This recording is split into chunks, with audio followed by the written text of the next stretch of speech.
പെഹൽഗാം ഭീകരാക്രമണത്തിന്റെ കൂടുതൽ വിവരങ്ങൾ പുറത്തു വന്നുകൊണ്ടിരിക്കുകയാണ്. പാകിസ്ഥാൻ ഇതിൽ പങ്കുണ്ട് എന്നതിലെ ഏതാണ്ട് സൂചനകൾ പുറത്തുവരുന്നു. 2 പേർക്ക് പാകിസ്ഥാൻ ടീമിൽ നിന്ന് റിക്രൂട്ട്മെന്റിൽ പരിശീലനം ലഭിച്ചിട്ടുണ്ട് എന്ന വിവരങ്ങളിലേക്കൊക്കെ പോകുന്നു. 6 അംഗ സംഘമാണ് ഈ ഭീകരാക്രമണം നടത്തിയത് എന്നതടക്കമുള്ള വിവരങ്ങൾ ഓരോ മിനിറ്റിലും പുറത്തു വന്നുകൊണ്ടിരിക്കുകയാണ്. മലയാളിയായ രാമചന്ദ്രൻ കൊല്ലപ്പെട്ടിട്ടുണ്ട് എന്നതാണ് നമ്മളെ ഇതിനോടൊപ്പം ചേർത്ത് നിർത്തുന്ന, മലയാളികളെ ചേർത്ത് നിർത്തുന്ന വേദനയുള്ള ഒരു ഭാഗം. ഉമേഷ് തുടരുന്നുണ്ട് രാമചന്ദ്രന്റെ വീട്ടിൽ നിന്ന്. ഉമേഷ്, മകളാണ് ഈ വിവരം നാട്ടിലുള്ള ആളുകളെ, ബന്ധുക്കളെ വിളിച്ചറിയിച്ചത്. രാമചന്ദ്രൻ കൊല്ലപ്പെട്ട വിവരം ബന്ധുക്കൾ ഉള്ള അവർ എന്തൊക്കെയാണോ പറയുന്നത്, പ്രത്യേകിച്ചും മകളും കുടുംബവും അമ്മയും മകളുടെ മക്കളും സുരക്ഷിതരായിരിക്കുന്നുണ്ടോ എന്നത് അറിയേണ്ടതുണ്ട്. അത് എന്ത് വിവരമാണ് അവർ നാട്ടിലുള്ള ബന്ധുക്കൾക്ക് കൈമാറിയിരിക്കുന്നത്? അവരെന്തൊക്കെ പറയുന്നു?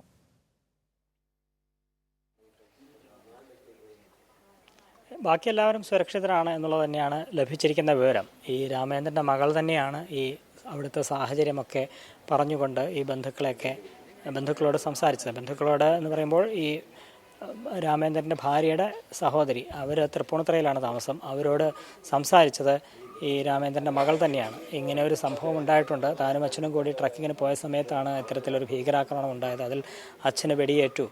ബാക്കി എല്ലാവരും സുരക്ഷിതരാണ്. അവരുടെ അമ്മയും ഒപ്പം പേരക്കുട്ടികളും ഒക്കെ സുരക്ഷിതരാണ്. അച്ഛന് മാത്രമാണ് ഇങ്ങനെ ഒരു അത്യാഹിതം സംഭവിച്ചതെന്നടക്കമുള്ള കാര്യങ്ങൾ അവർ പറഞ്ഞിട്ടുണ്ട്. ബാക്കി എല്ലാവരും സുരക്ഷിതരാണ്. അവരെ അവിടെ നിന്ന് മാറ്റുകയും ചെയ്തിട്ടുണ്ട്. ഇനി രാമേന്ദ്രൻ്റെ ഒരു മകൻ, അദ്ദേഹമുള്ളത് ഹൈദരാബാദിലായിരുന്നു. ഈ വിവരം അറിഞ്ഞുടൻ ഇന്നിപ്പോൾ ശ്രീനഗറിലേക്ക് അദ്ദേഹം യാത്ര തിരിക്കുന്നുണ്ട്. ഉച്ചയോടെ അവിടെ എത്തും എന്നാണ് മനസ്സിലാക്കുന്നത്. പോസ്റ്റ്മോർട്ടവും ഇൻക്വസ്റ്റും അടക്കമുള്ള നടപടികൾ പൂർത്തിയാക്കിയ ശേഷം എത്രയും പെട്ടെന്ന് ഈ മൃതദേഹം വിട്ടു നൽകി ഇവിടേക്ക് കൊണ്ടുവരാനുള്ള ക്രമീകരണങ്ങൾ സർക്കാരുമായി ബന്ധപ്പെട്ടൊക്കെ പൂർത്തിയായിക്കൊണ്ടിരിക്കുന്നു എന്നുള്ളതാണ് ലഭിക്കുന്ന വിവരം. ഇന്നലെ രാത്രിയും ഇന്നുമൊക്കെയായി ഈ വിവരമറിഞ്ഞ് പലരും ഈ രാമേന്ദ്രൻ്റെ വീടിൻ്റെ അടുത്തേക്ക് എത്തിക്കൊണ്ടിരിക്കുന്നു. രാമേന്ദ്രൻ്റെ വീട് ഉള്ളത് ഈ ഇടപ്പള്ളി മാമംഗലത്ത് ആണ്. അദ്ദേഹത്തിൻ്റെ വീട് മങ്ങാട്ട് റോഡ് എന്ന് പറയുന്ന സ്ഥലത്താണ്. നീരാഞ്ജനം എന്ന് പറയുന്ന വീട്ടിലാണ് അദ്ദേഹവും കുടുംബവും താമസിച്ചിരുന്നത്. ചുറ്റിലുമൊക്കെ നിറയെ ആളുകളുണ്ട്.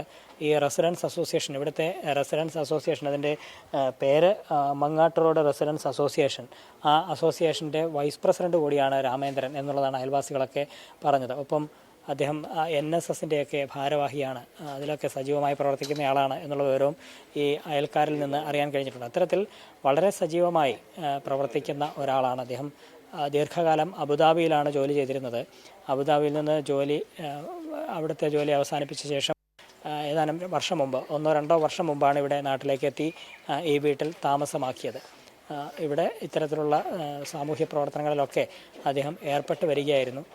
ഇതിനിടയിലാണിപ്പോൾ വെക്കേഷൻ സമയമൊക്കെയാണ്. അതുകൊണ്ട് മകളും പേരക്കുട്ടികളും ഭാര്യയുമൊക്കെയായി ഒരു യാത്ര പോകാം എന്ന് കരുതിയതിൻ്റെ അടിസ്ഥാനത്തിലാണ് ഈ തിങ്കളാഴ്ച രാവിലെ അദ്ദേഹം ഹൈദരാബാദ് വഴി കാശ്മീരിലേക്ക് പോകുന്നത്. അവിടെ എത്തി അവിടെ വിനോദസഞ്ചാര കേന്ദ്രങ്ങളൊക്കെ സന്ദർശിച്ച് വരികയായിരുന്നു.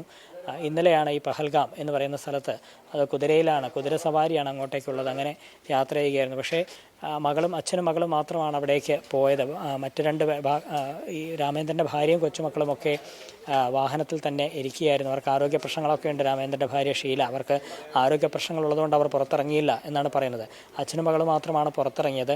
ആ സമയത്താണ് ഇത്തരത്തിൽ നിർഭാഗ്യകരമായ അപ്രതീക്ഷിതമായ സംഭവം ഉണ്ടാകുന്നത്. ഇങ്ങനെ ഭീകരാക്രമണം, തുരിതര വെടിയുതിർക്കുകയായിരുന്നു രാമേന്ദ്രൻ നേരെയൊക്കെ. അതിന് മകൾ സാക്ഷിയാവുകയും ചെയ്തു. മകളുടെ കൺമുൻപിൽ വെച്ചാണ് രാമേന്ദ്രൻ വെടിയേറ്റ് വീണത്. വലിയ നടുക്കം ഉണ്ടായി. അത് സ്വാഭാവികമാണ്. അതിനുശേഷം പിന്നീട് എപ്പോഴോ ഈ ബന്ധുക്കളെ വിളിച്ച് ഈ വിവരങ്ങളൊക്കെ അറിയിക്കുകയായിരുന്നു.